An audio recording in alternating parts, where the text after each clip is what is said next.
Hi everyone, Bill Cohen here and welcome back to the channel. We are finally getting the 1980 Peterbilt cab over into the shop. It's been a long time coming. Have a lot of other things that I was trying to take care of first before I started digging into this project. So here we go. It's finally in the shop.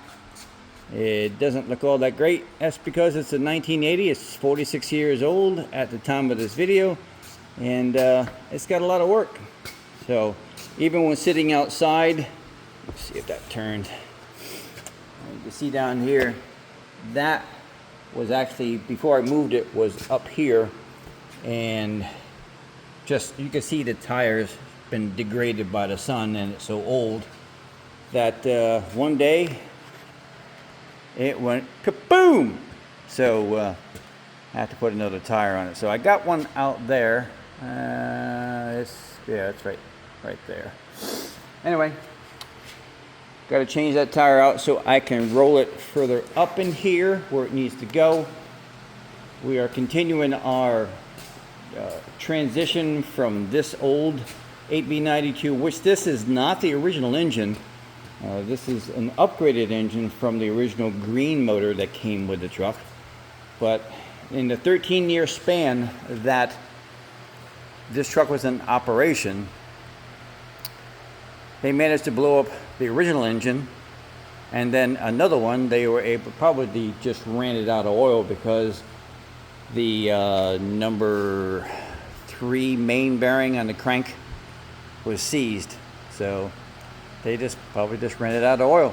So, but as you can see here, we got a replacement engine. You can see a little bit of the color down below, indicating there's a possibility that this came from a fire truck, and if you guessed that, you are correct.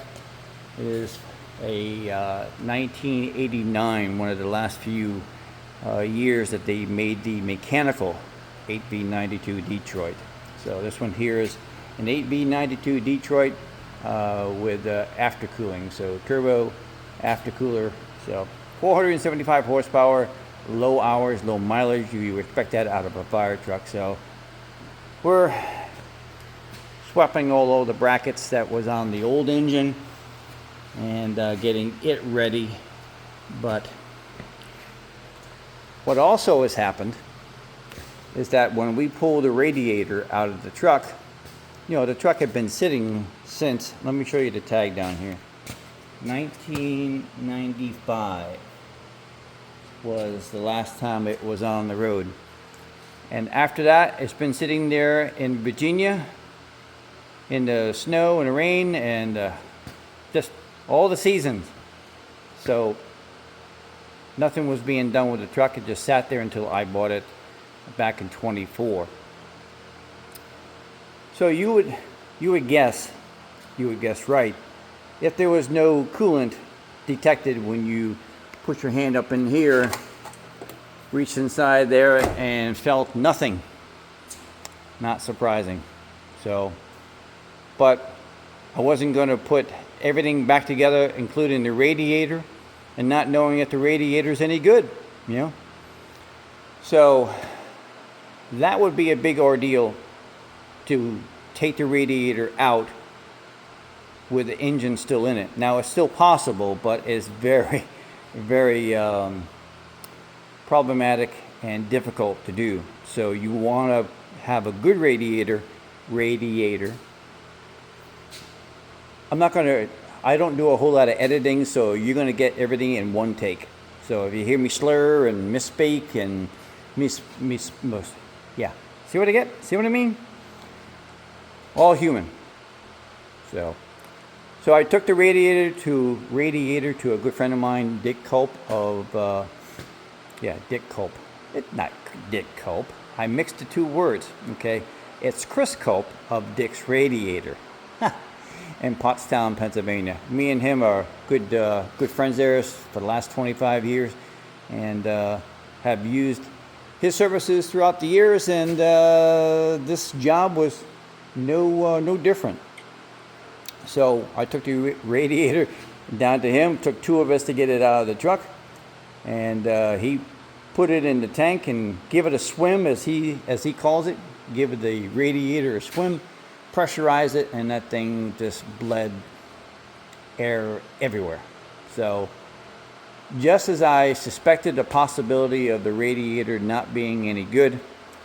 So that right there, that's an expensive thing. So if any of you are contemplating taking an old truck like this is a 1980, contemplating doing this, there's a good chance, if the truck's been sitting as long as it has, there's a good chance that the radiator has been compromised there by the freezing, and it all, I mean, it also goes back to this. Let me explain this part. It all goes back to this, where you see that engine back here? This engine here was neglected. So if they ran it out of oil, they probably ran it out of coolant. And if you don't have coolant to put in a pinch, you use water. And water, obviously, when it freezes, it's going to bust stuff up. So, all said and done, when replacing the core itself, going to keep the upper tank and the lower tank and replace just the middle part, because it's a bolt together type of core. Nowhere to lie. And I'm really surprised that this is actually still available. The core itself is still available. And of course you would expect it's going to be pricey, and you would expect that. Write down in the comments how much you think taking all those bolts out the top, unbolting the tank from the top and the tank from down below, because it's all it all has bolts that hold them all together. I think there's like 40 or so on the top and about the same on the bottom. Write below in the comments how much you think, how much that radiator is going to cost to have it redone and delivered back to me. So anyway, we have a long road ahead of us. So last week, while I was still out in the yard, in the driveway, which I really didn't want to do in the driveway, is taking the power washer, cleaning all the grease, grime, and road debris from a 46-year-old truck. Now, granted, it was only run for 13 years. But during that time, it accumulated quite a bit of junk and crud and all that stuff there in the frame rails. And all that stuff, obviously, you want to clean up there before you put the engine back in. So we spent the time taking to clean the inside of the frame rail. And things are looking good, but it's a daunting task when you see everything here. Now,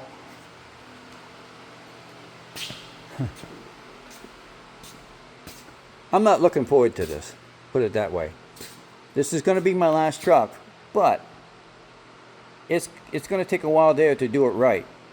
It's only going to be built for me to utilize. I don't expect to get my money back at the end of the time when I'm finished driving the truck. I expect to get my money back. So, not even close. So, I'm going to turn this thing around there so I can make sure that you can see what I'm talking about, what needs to be replaced. Okay. Oh, open the slider on the phone here. There we go. See all those hoses? All these hoses through here? Every one single of these hoses. Now, this stuff back here, probably from about right here back, is going bye-bye. Because this old Peterbilt suspension, these rears, I don't need to deal with the headache. And the air ride, granted, and Peterbilt air ride, air leaf was the ticket back in the day. But that's not Not the suspension I had today, especially if I'm taking a few steps back. Because right now I drive a Volvo conventional, air ride cab, air ride suspension, long wheelbase, and setback axle, long springs in the front, real soft ride. I have no disillusions about, that this is going to be a setback for me, accessibility wise, getting in and out of the cab compared to what I am now, and no air ride on the cab itself. And this also has to be fixed. This actually broke away from the cab. So getting back to the hoses, all them hoses that you see have their purpose, but they are 46 years old. So one by one, those hoses need to be replaced. They're hydraulic hoses, power steering, air conditioning, so a lot of that stuff. So let me turn this around again. So there's a long road ahead of us, or for me, I should say. And working full time, I do what I can there to get this thing back on the road. Now it's gonna have I'm buying another truck to get parts and the actual cutoff from it. It's going to be a Airliner suspension. Yes, it's Freightliner suspension. Who cares? This truck is not period correct. It's going to be my last work truck. I don't care what people think. Well, you don't have, that's not a Peterbilt suspension. I don't care what they think. It doesn't matter to me. It's my truck, not theirs. So it may seem harsh, but it's my truck and it's my back. So I want something more modern. I want hub pilot wheels versus the old style. So there's a lot of reasons to upgrade. So this is not going to be a period correct truck. It's going to take a while there to get it back together. That engine over there, that engine's going to still stay the same color, silver and red. It is not important for me to take everything apart, paint it, and then put it back together. It's not me. I need a functioning truck. This is going to be my last work truck, not a show truck. So just setting the record straight. My first truck was a 1981 Ford Cabover single axle with a 6V92 Detroit. And get this, I mean, obviously, damn bugs. Obviously, the 6V92 is kind of underpowered, especially when it didn't come with the aftercooler or the turbo.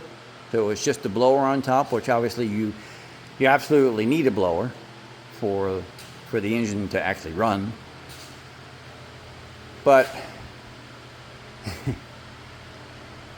it had a 7-speed Spicer, no high-low. You just keep making your way over. No high-low. 7-speed Spicer transmission behind a Detroit. For the people that don't know how a Detroit runs, it runs in the upper RPMs for it to make its horsepower. I just don't get it why they paired that up. But anyway, that was my first truck, 1981 Ford Cabover. So I am well familiar with driving a Cabover. It's been probably 40 years since I've driven one. Might take a while to get used to it. And I know that the ride is going to be worse than what I have now. And the fuel economy is going to be worse than what I have now. But it's my truck. So, as you can see, the truck is now in the shop. It's going to be out of the weather. Got to get the mice out of it. Matter of fact, when I was setting it down, because I used a forklift to get it in here, I seen a mouse jump off the truck. So yeah, they've gotten in here. So that's another thing I gotta investigate, and hopefully that they didn't get into the wiring. So, but everything in this truck needs to be going over anyway, so it's not like no surprise. So nothing will surprise me going down the road, because I would have looked at everything at this truck before it goes out the door. So, all right, guys, that's all I got for now. Just want to give you an update what's going on, what's happening with this 1980 Peterbilt, our last truck of my driving career, which I'm not sure how long that'll be. I'm 62 years old and feel fine. Now, driving this truck after a while, I may feel like I'm 80. But my truck, my life. All right, guys, glad you tuned in there. I'll try to keep up and share what we're doing a little bit more often. I'm not that tech savvy, and don't do a whole lot with editing and stuff like that there. So if you've seen this, awesome. I appreciate it there. And the only way that I think that in my particular case there, because I don't do all the things that make it possible for people to see it at the top of their feed when they're watching YouTube, is to get people to see it and take it for what it is, and like and share it and subscribe. So can't hurt. It's just a couple little movements of your fingers there, and it helps more and more people see what I'm doing. So if you think this content is interesting and worth watching and worth sharing with other people there, go ahead and share it, like it. So all right, guys, talk to you later. Thanks. Bye.